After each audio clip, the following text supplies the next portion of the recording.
Heading out to find a breakfast place here in Helen, Georgia. This one, the Southern country cooking, which is what I like. Might end up there. This is right across the street.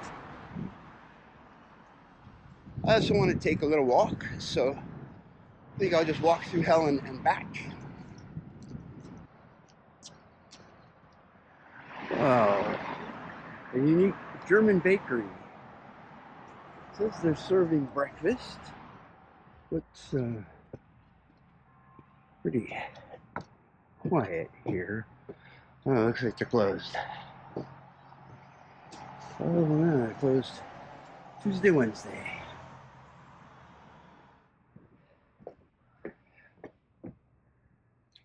Something that strikes me here is all the tables and chairs outside. You know, in Los Angeles, they have to take those in. Nice to live in a quieter place, isn't it? Didn't really find anything of interest to me, so let's try this little place.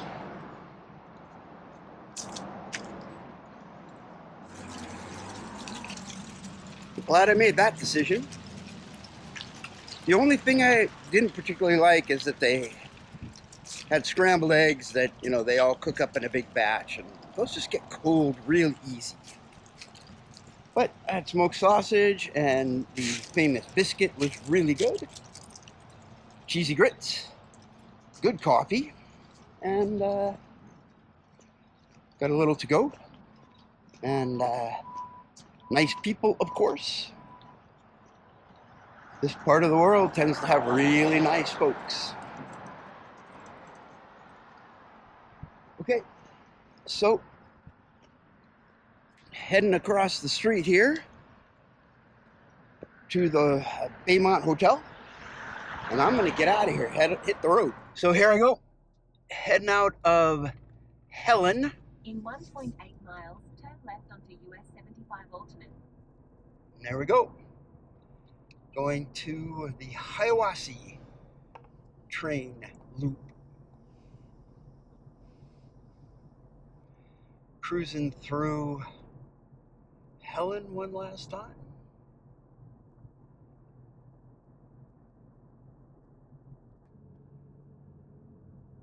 In about 14 miles, turn left onto State Route 18. This right here is one of the reasons that I love this trip. I just love driving through a forest like this in the fall. I think a lot about them building this road. Now, I don't know when they did it. I don't have any information on it, but you know, at one point this wasn't here, and then it was here. They decided to build a road through it. I don't know why. That's just something that interests me so much, but it does. I love driving through this.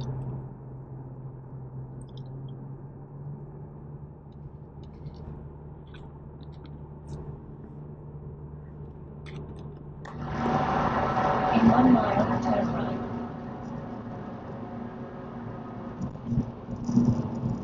Go past this street, then turn right. Turn right, then arrive at your destination.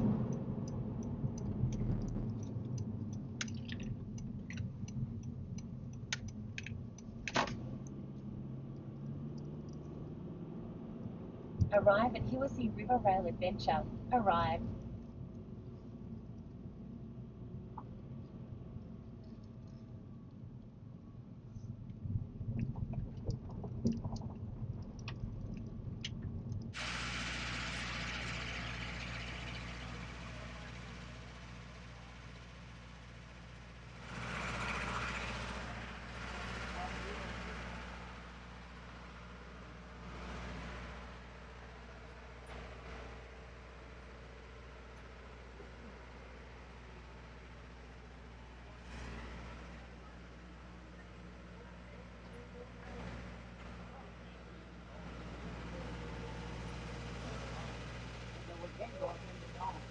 So if you want to know how fast great-great-grandpa traveled, this is it. Somewhere under 60 miles an hour. Now, So there's places I'm going to ask you. I got we the do dome not jump seat. off our train and run out ahead of our I just went locomotive. up there and That it's absolutely pretty packed. infuriates our There's a engineers. couple seats facing And it backwards. makes them a little mad, too. But this is empty. Now, the railroad we're traveling over today was originally completed in 1890. It was completed from the north by the Knoxville Southern Railroad. From the south, it was completed by the Marietta and North Georgia Railroad. They met at a location known as Appalachia Station, which we will be passing through here in a little while. This railroad was built as a means of trying to make a direct rail route between Knoxville, Tennessee and Atlanta, Georgia, without having to send stuff through Chattanooga.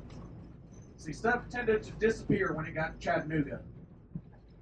Rail cars would get stuck in Chattanooga for days and weeks at a time, and customers would take forever and a day to get their goods delivered to them. So the Marietta, North Georgia, and the Knoxville Southern Railroad started building from north from Marietta, Georgia, just this side of Atlanta, and south from Knoxville, reaching their way through the Hiwassee River Gorge. One little problem plagued them, though, and that was the climb up and over Bald Mountain. See, to get up and over the mountain, it was impractical to build the railroad just up and over the mountain. So they built a series of switchbacks. Those switchbacks zigzagged their way up and down Bald Mountain.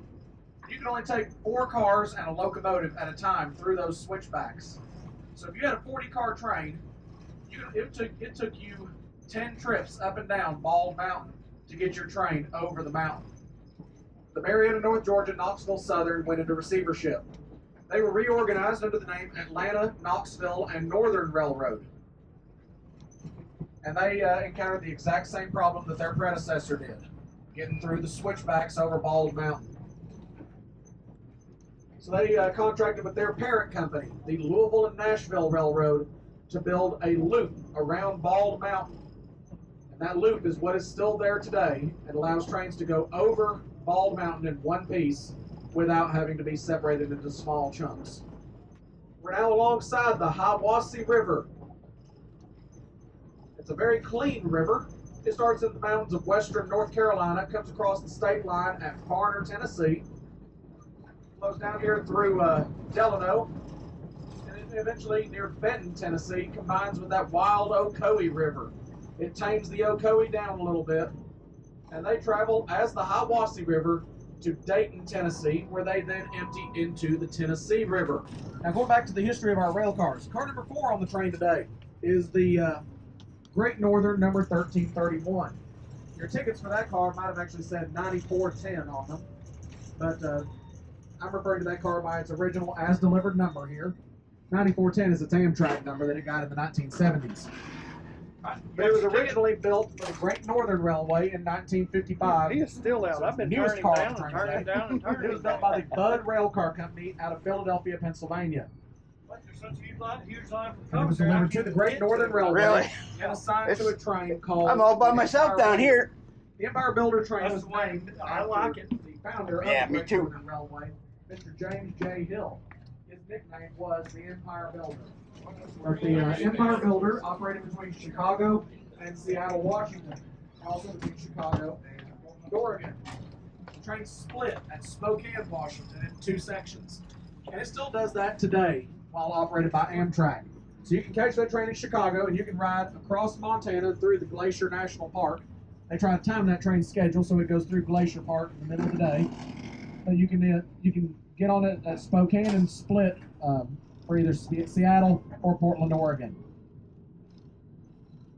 That train is the Empire Builder.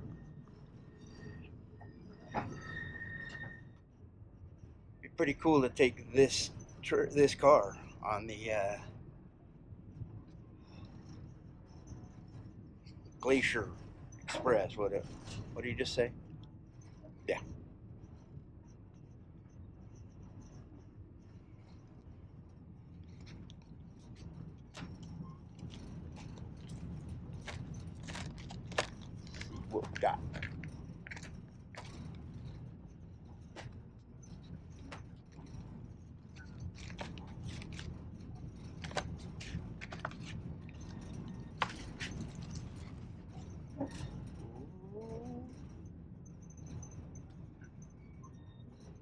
Then the last car on our train today, well, before I go back to the last car, talk more about the 9410 or 1331, as I like to call it. It later saw service on the Orlando and Northwestern Railway out of Tavares, Florida, before it was purchased by the Tennessee Railroad Museum in 2018. You just said this is the narrowest part of the Hiwassee River. Look at that.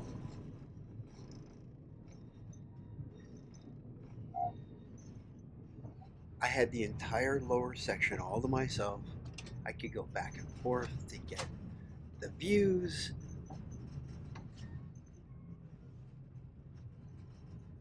I could stretch out and relax. It was quite an experience. We are now entering the Hiwassee Loop at this time.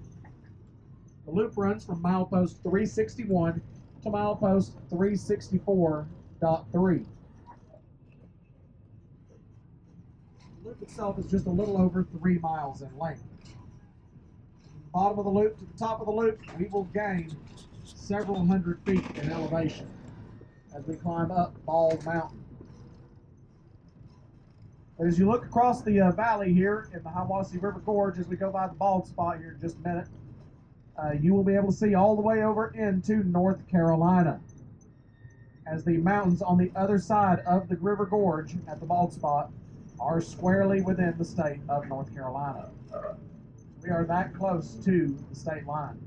But again, we are staying totally within the state of Tennessee because we don't want to deal with that state income tax that North Carolina has. You look above us again, you can see the tracks up above us where you're going to be in just a few minutes. We're getting ready to go underneath the loop trestle. We'll be going underneath the wooden loop trestle that we'll be going across in just a few minutes. After we go underneath the loop trestle, we'll go by milepost 363. Have you understood what I meant when I said fixing to? If you know how much a tad is or which direction yonder is, you're one of us. They say you can't talk about about Southern people unless you are one, and I are one.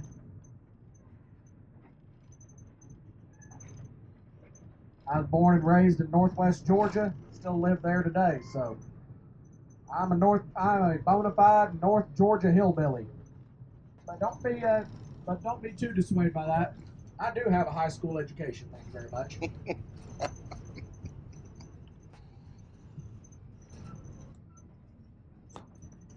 Now we're getting ready to cross over that loop trestle at this time. You'll be able to look down and see the railroad underneath us where you just were just a couple of minutes ago as we cross over the loop trestle. Here we go. On the railroad, here we go is one word. Here we go over the loop trestle at this time.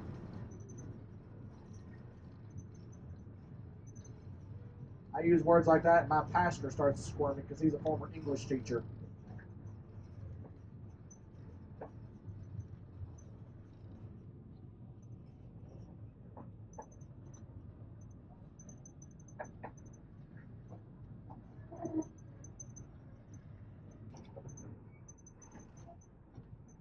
It's 3 o'clock and I've been on this train for about 2 hours now and just loving every second of it.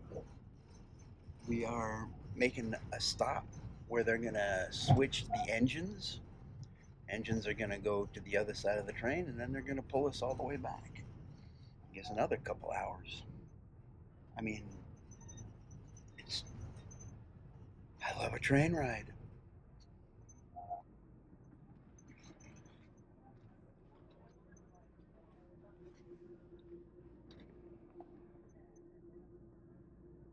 Look at this. I mean, it looks like we got, this looks like homes. Little dog running around. Where people live right here. Now, I don't know where we are. If we're out in the middle of nowhere or what. This is pretty neat. Track here. This is where they're gonna bring the engine.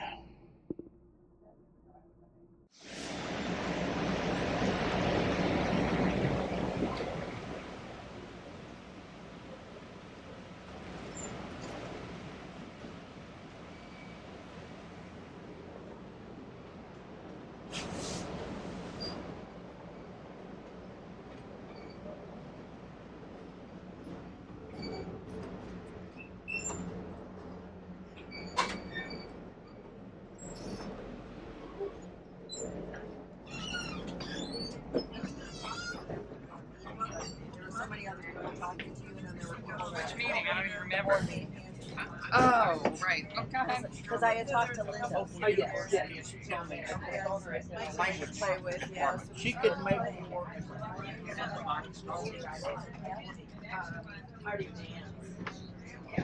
Whoa.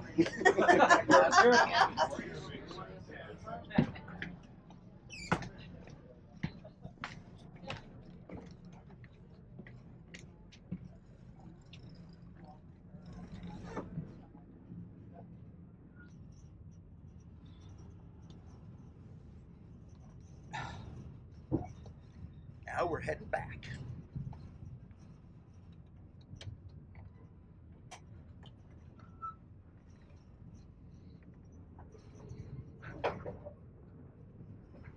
I'm loving having this whole car to myself.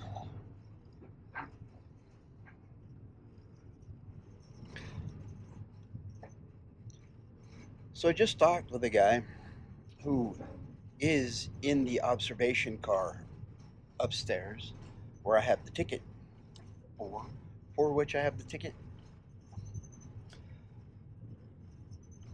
And he said that the very top of the domes, the glass is pretty cloudy. He said, so you're not really seeing a whole lot. He said that he almost likes the view down here better.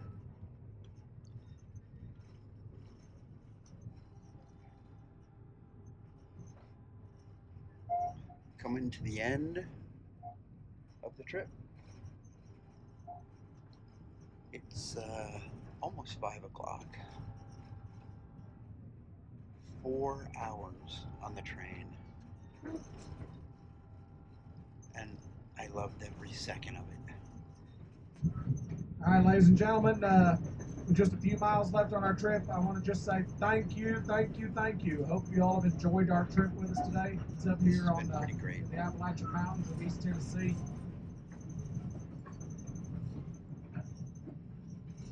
We hope you consider coming back and riding with us again. We will be unloading from 2 different locations. It will be on our south ramp, which is set up with stairs instead of an actual just straight walk-off. So if you can't handle the 7 or 8 stairs off of that ramp, you'll need to go to the north ramp between the 2 dome cars. That will be the level straight off the train, straight out into the parking lot ramp. Again, the south ramp has stairs. The north ramp is just straight off and straight into the parking lot. And that's it. What a great trip. Well, all done. This is the car that I was in. Almost completely by myself. Right in that section over here. It's absolutely great. And there she goes. She's taking off.